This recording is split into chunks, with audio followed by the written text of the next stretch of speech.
Welcome to the She Means Business Show, where our mission is to activate your confidence, amplify your voice, and help you align to your power.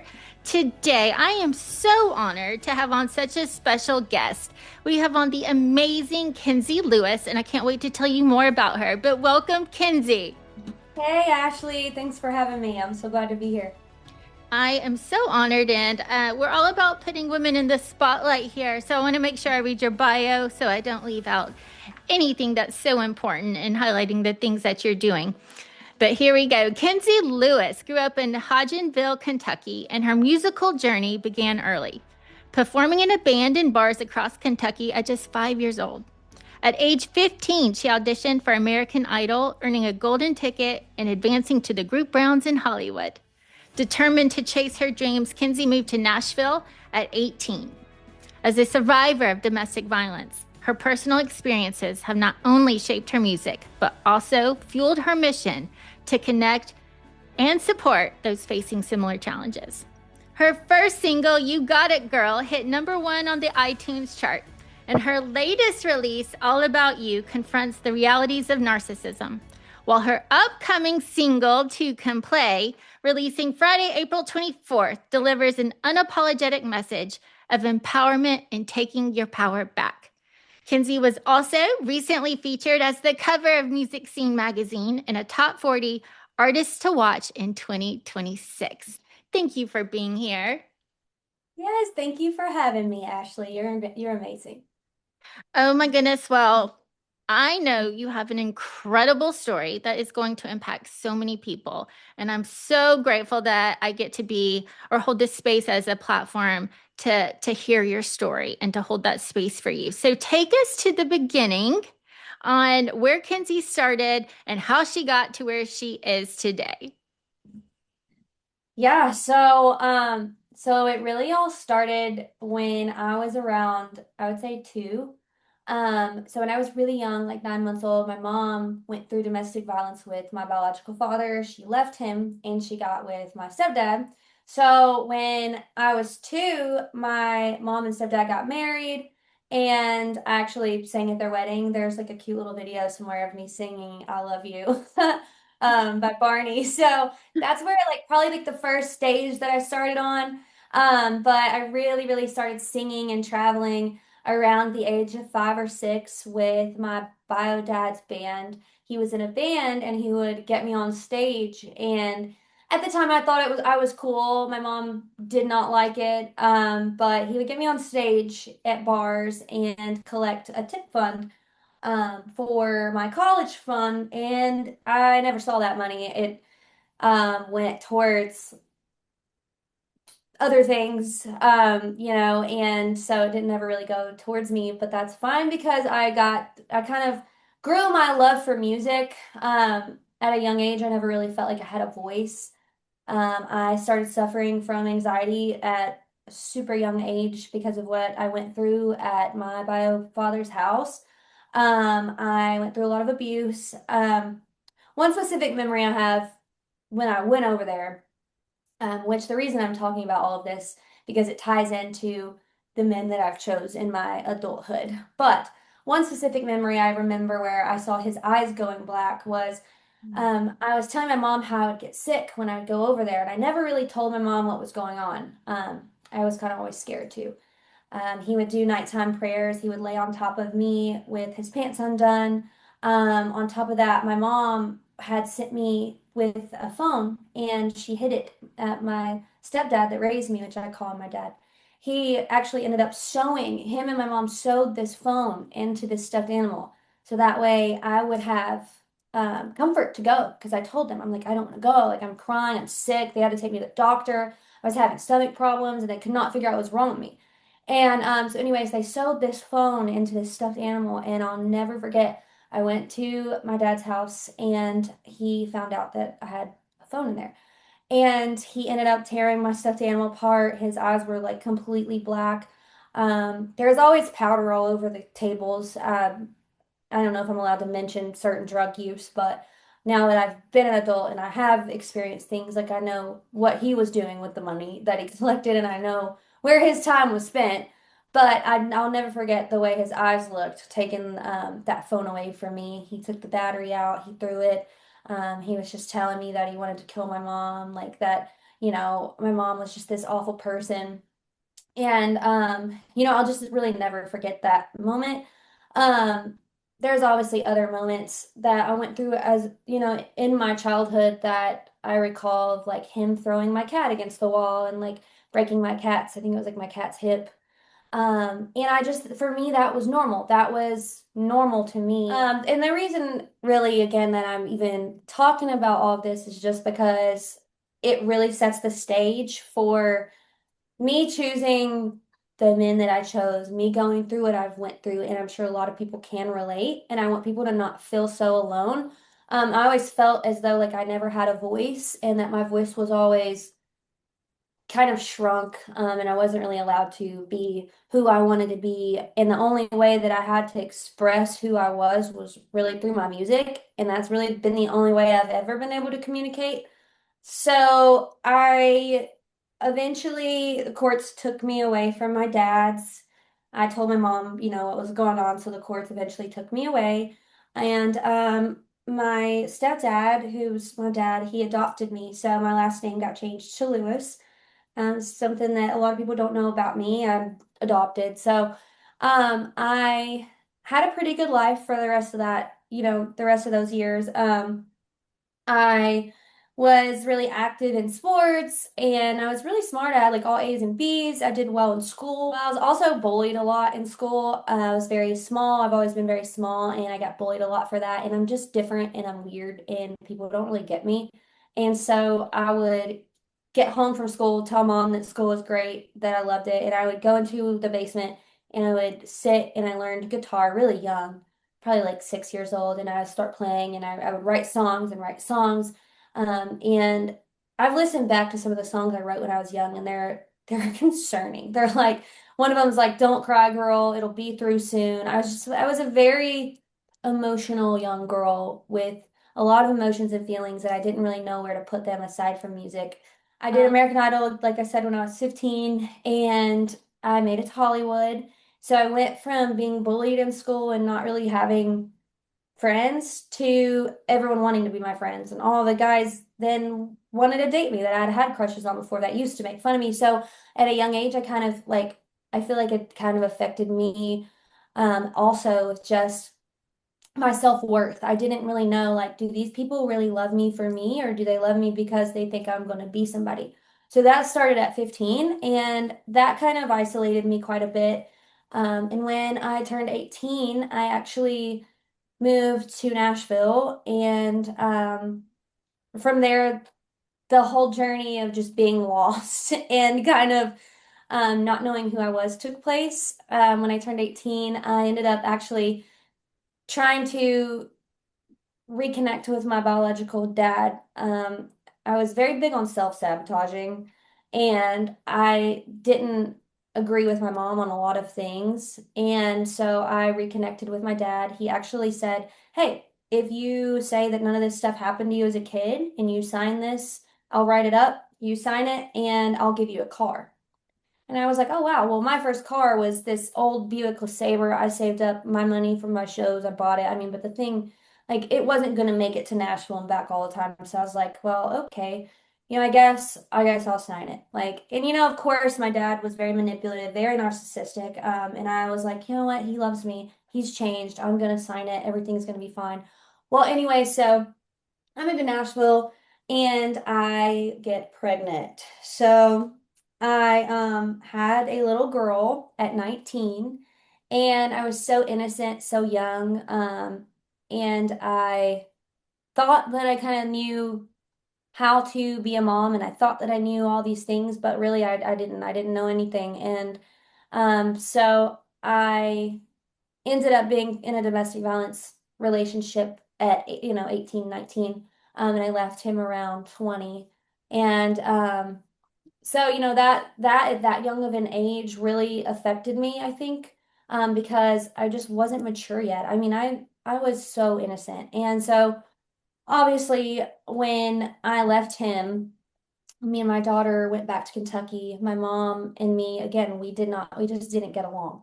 Um, and I was working like three jobs, and my mom kept my daughter for me. And I tried to make it work. I really did. I tried and I tried and I tried. And I just was barely with my daughter because I was working all the time.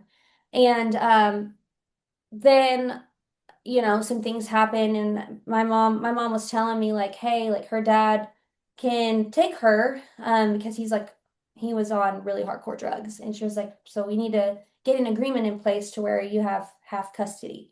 We have half custody of your daughter, you have half custody. So I signed the agreement. And then it kind of like I just kind of less and less saw my daughter. It became to a point where I was working and then they had her and then they were like, well, just get some rest. Just get some rest. You've had a work night. And well, then it would go a week. Just get some rest. You can get her this time. And it started kind of like getting longer and longer periods of where I just didn't have her. And I was like, hey, um, like I kind of want to see her. So I turned to alcohol. I turned to partying. I turned to far from where I was supposed to turn. And instead of being a normal person and communicating and being patient and just proving to my mom and proving to my dad, my stepdad, that I could do it, and that I could be a great mom to her. Instead of doing that, I chose the opposite direction and I ran to drugs and alcohol. So I ended up in jail three different occasions. I completely went off the rails. I was pretty much just making my income from whoever would give me money, whatever they wanted. I just had no self-worth at this point. And it went on for a few years where I was just always drunk or always high, always at parties. I thought in my head that I was chasing my music and I thought in my head that I was doing what I was supposed to do. But really, I was completely lost. And so, long story short, it kind of turned around for me when there was an incident where I was in Nashville and I was working with a producer for quite a long time. I mean, I had been working with him for like 3 years. And I went to Nashville and I was going to record an EP with him. And I was at the studio and he was like, hey, you can crash here. Totally fine. He had a girl roommate. I mean, I thought vibes were cool. I was like, well, I've known him quite a while. Like, that's fine. So, anyways, this was kind of a turning point for me. So, I ended up recording. Songs were fire. I was so excited to start putting my music out. I had had a few drinks that night, and I was like, well, I don't want to drive back to Kentucky, so I'm going to stay here at the studio. So, I ended up crashing in the studio room. He had another bedroom, and then the girl roommate had a whole nother bedroom. Well, I woke up and I again, with the eyes being black, he was like brutally raping me. I was face down and he was hitting me and ripping me, like ripping my clothes off, had my neck like heavy pinned down and was raping me. And I thought he was going to kill me. He was quoting Bible verses. His eyes were black. He was talking about like the lion and the lamb. I mean, it was seriously like some scary, dark stuff. I don't know if he had taken drugs. I don't know what had happened. He was never like that to me. He never flirted with me, nothing. Next thing I know, I'm just awake and I'm getting brutally raped. And my clothes were like ripped. I was bleeding, bruise marks around my wrist. There was a moment when, and I just froze. It's like fight or flight. I froze. So I was like, he's gonna kill me. And I waited for a moment for him to like get off of me, but he didn't. And so I turned around and I, obviously like fought him off of me and got him on the ground and I ran. I ran. I left everything in his condo. I dipped. I ran into the parking garage. I'll never forget. He was chasing me and he was like screaming the craziest stuff and I called 911. And I'm hiding under a car in this parking garage and I hear him looking under cars for me. And to this day, it's still like one of the scariest moments because if he would have found me, I wonder like what would have happened. Um, when I got back to Kentucky after all that happened, it just snapped to me and I was like, I have got to change my life. Like I cannot keep living like this. I decided, all right, well this moment I'm stopping. So I did. I stopped and I kind of I really just cut everybody off. And again, felt like I didn't have anyone to talk to, felt like I just didn't have a voice. So I was just writing music, writing music. So these are just years and years of me just writing music about everything I'm going to. Um, and so, anyways, I then met my kid's father. There was domestic violence in that. And, it was really bad. That was definitely tough going through as a mom and just juggling, motherhood and all of that with going through that. But it's just kind of wild. I was like, what the heck is going on? Like all of these things were just kept happening in my life. And I'm like, oh my gosh, when does it end? Like, this is insane. I couldn't catch a break. And I've definitely been through it and I know what it's like to go through it. And um, I feel like I feel like a lot of it was because of what I went through as a child and I just really never healed my inner child.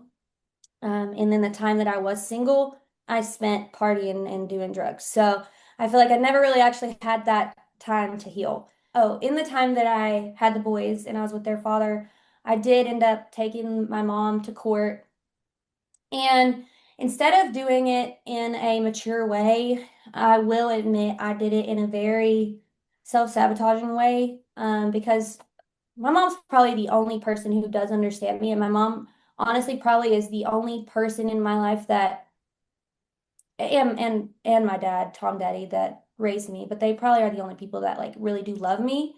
And I think I took them to court, and instead of just like taking them to court and doing it a mature way, I brought my biological dad into it. But anyways, so I went to court, I was getting my daughter every other weekend, and then being in a domestic violence relationship again, of course, she got taken again. And then it was like, I couldn't, like I've always wanted her, but it's almost like I've always chosen really abusive men. And so it's kind of kept me from getting her. And I've gotten to a point with my mom in my relationship now where this past Easter, just recently, we did do Easter at her house, and that meant so much to me. I hurt them deeply when I took my mom to court, and I did that with the man who groomed me as a child and who put me through all this abuse, and my family helped me get out of it. And so it hurts that they've cut me off, but I understand in a way, I've felt like I've always been very alone and very much not have a voice. And so I've always turned to my music about that.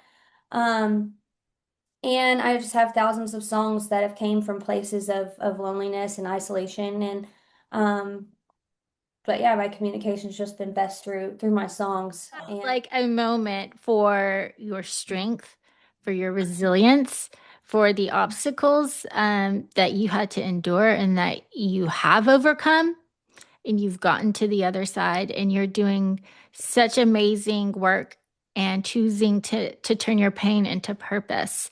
So quickly, I do want to talk about, not quickly necessarily, but I understand the power of isolation and how that can make you feel. And I know what it felt like to be at rock bottom and being isolated. And I was desperate for connection. And that's literally how She Means Business was created.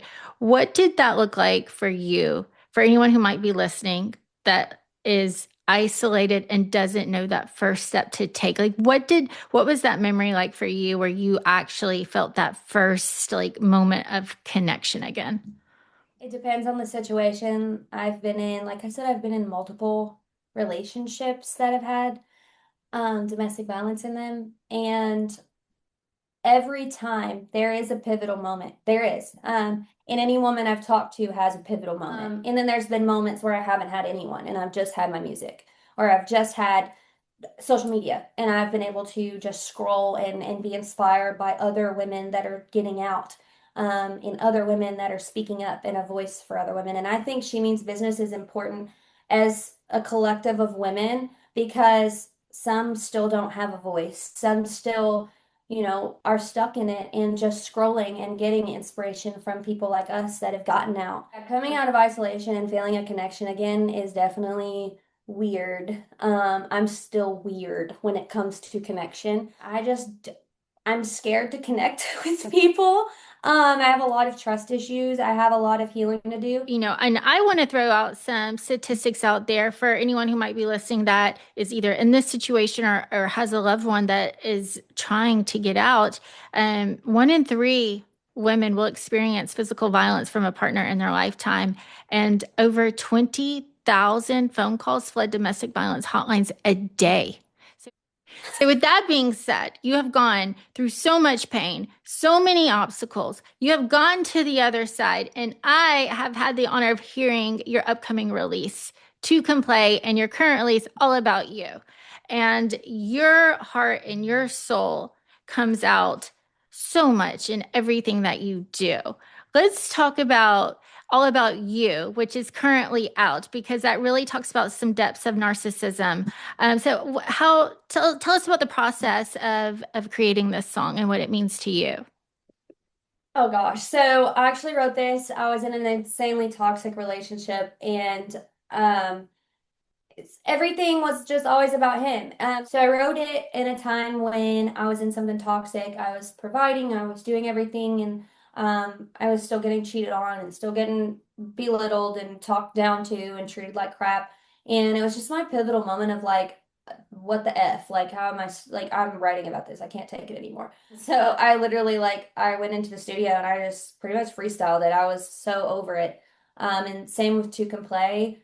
To Can Play is a lot about when you're in it and you're in that cycle and then you just snap. Like, people don't really talk about reactive abuse, but it's definitely a thing. And, I just wrote that in a moment of like, I feel like I'm going crazy. I literally feel like I'm losing it. Like, I don't know who I am anymore. I have no one to talk to. I'm alone. And eventually you just snap. So Two Can Play was a lot about that. And I added in the Eyes Go Black lyric specifically because of like what I've been through from childhood all up until now. And every single man that has put his hands on me or has mentally messed me up, I've watched their eyes go black at times. Because it's a real thing with the energy and you could just feel it. So that's where those songs came from. I've seen the eyes go black, and it's a powerful line in the song. So, when does it come out?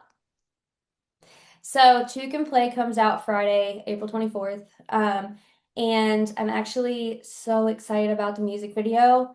I I think it'll be very moving. Okay, so now that you're on the other side, what message do you feel most called to share with the world? So I'll be honest, I don't know like if I'm on the other side completely. I do want, and I think that's my message I want to share. I want people to know that it's okay to not really fully be on the other side yet. Like, yes, I'm healing and I'm happy and I have peace and I'm living in my purpose, but I still recall things as a child that I didn't even remember happened. So I feel like because of all the trauma, and I know other people can relate to this, like, it's okay not to be okay sometimes, and it's okay to move forward and still be healing. Well, and healing does, it comes in layers. So that was such a beautiful answer, because the healing journey is never done. It's just like you're ready for the next part of it, whatever that reveals itself to be next. So what a beautiful answer. So going back to Can Play, because I have seen a sneak peek of the video, and it is powerful, and it brought tears to my eyes, and it definitely is a trigger warning for anyone who's experienced domestic violence, and any kind of abuse.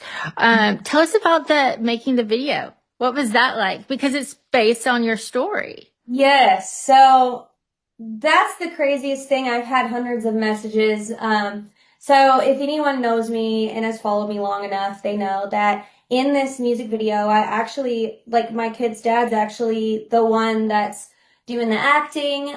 So, I think it was quite incredible that he was open to doing something like that.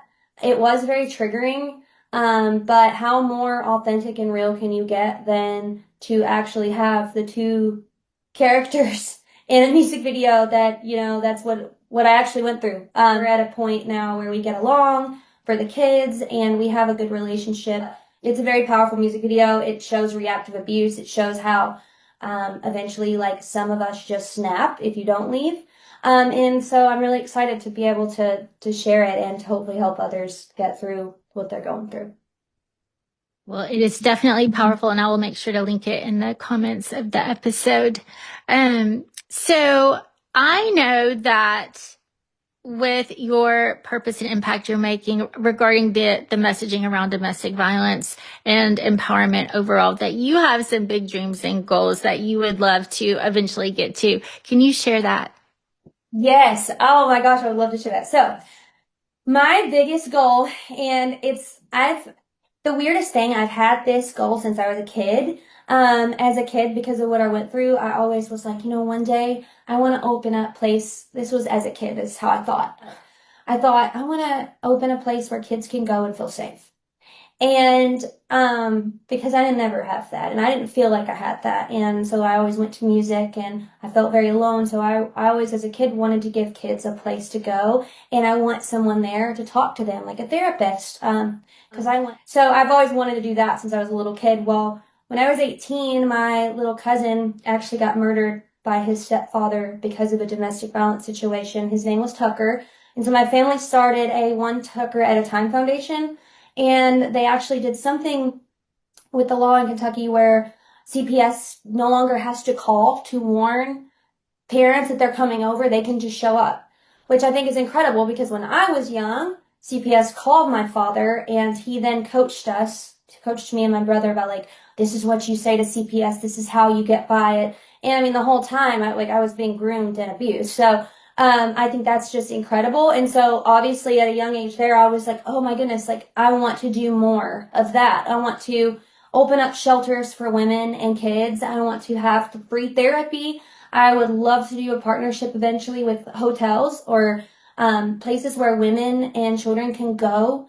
Because a lot of times, and in my situations, it's right then that you have to go. You don't have time to call a shelter and be on a waiting list. By the time I have chills, but by the time the waiting list is your turn, like the women are dead. And that's what happened with my cousin. Actually, my cousin's mom was finally about to leave her abuser, and you know, she was finally going to leave him, and my little cousin, he was so young. I think he was around 10 or something at the time, and he was waiting for a school bus, and the man actually shot my little cousin, then he shot his wife and shot himself. So, this just happens to so many different women and kids, and it's not just this incident that I relate to, but that's what I want to do with my career, with my purpose. That's all I want to do. I want to eventually come out with a book. I would love to come out with like a documentary kind of just my life because there's so much more than what I've even talked about.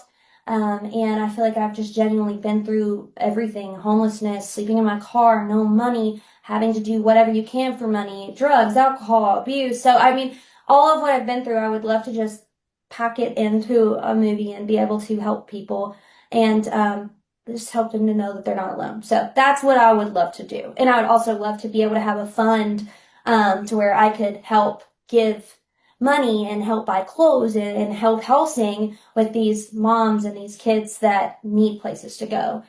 Because, a lot of times you're financially abused and you leave with nothing and you have your kids and you can't even feed them. So that's what I would love to do. Well, it's amazing. Every woman has such a beautiful story to tell, and yours, it is so beautiful, and you've overcome so many things. And what a beautiful mission that you have turned all of that into do so much good in the world. And you hear Kenzi's voice, you are going to be blown away. And I'm so excited for your new release on Friday. And with that being said, this has been such a serious show, and we've talked about some really serious things that we have to go through in life. And thank you for your vulnerability and your authenticity and being open to sharing it, because, I think a lot of things that hold women back is holding on to shame around their story, that it's not perfect and beautiful, that it can be messy, and sharing that is really hard to do. So I honor that. Thank you. And with that, we're going to put you in the hot seat so the audience can get to know you a little bit more on a more casual level. Are you ready? It can be pretty intense. Let's go. Let's do this. All right. The first one's easy, so this is the warm up. But what's your zodiac? Your zodiac. Taurus. I'm a You're a Taurus. Taurus. Yeah. Okay. Then, what is your favorite song, or who is your, musical inspiration? When you I like Etta James. I also like rap. I mean, I like all kinds of music, so I don't really have one specific person or anything like that. But anyone genuinely who talks real and is honest and open in their songs and can write something that I've been through, like I'm with it. Like I'll get down to it. It could be bluegrass. Like you can catch me yodeling in my backyard. You kidding me? Or we could get down. I could be beatboxing and rapping. So it just if it's real, I love it. So. Well, I know the answer to this, but who do people maybe compare your voice to, or you have the same sound as? A lot of people, especially lately, have been saying Amy Winehouse, Adele, Jessie Murph. I get all kinds of, oh, someone said Duffy today, which I think that's cool because I love Duffy. Begging you for mercy. Yes, we're gonna ask Yeah. for a little sneak peek at the last question. Okay, so as far as personal development goes, I know there was a time I had no idea what personal development was, or did I have time to read some sort of inspirational book. But is there anything that really sticks out to you that helped add inspiration into your life along the way? Whether it's a YouTube video, a podcast, anything that just helped you on your journey. Oh yeah. The only thing that's really ever helped me on my journey is God. Like I'm very like I love God. God's my homie. We're tight. So that's who's helped me through pretty much anything that I've went through. Um, like he would just give me signs. One time when I was trying to leave one of the domestic violence relationships, I will literally never forget this. I prayed and I was like, God, I know I need to get out of this. Like, I know you've been giving me all these signs. Like, I just need you to make it really blatantly obvious that I need to get out. Okay. Cause I'll do it today. Just homie, like if you'll just give me a sign. So anyways, I remember getting in the car. I'll never forget. And I turned I turned my car on. First off, when I turn my car on, normally it connects to your Bluetooth. Like, it don't just play a radio. Dude, I literally turned my car on and it was like, praise the Lord. Yeah. And then it was this pastor going, if you're in or if you're in something bad, you need to leave. Leave now. Cut it all off. And I was like, what is going on? And so I like turned it off. I was like, that's weird, but that's not enough. I need more. So then I'm getting a spray tan. I'm driving to the spray tan. And I'll never forget, I walked in and it was another Waymaker, miracle worker. And I was like, dude, they don't ever play this at the tanning salon. Like, what is going on? So anyways, that is my inspiration. God always comes through and he shows out. So Because we do that. I know where I do it. It's like you ask for a sign and then we get it and we're like, oh, well, that was too easy. It couldn't have come yes, like that. Give me another one. And we just no, won't like trust that we're literally receiving messages. always. When we ask and you shall receive. Yeah, exactly.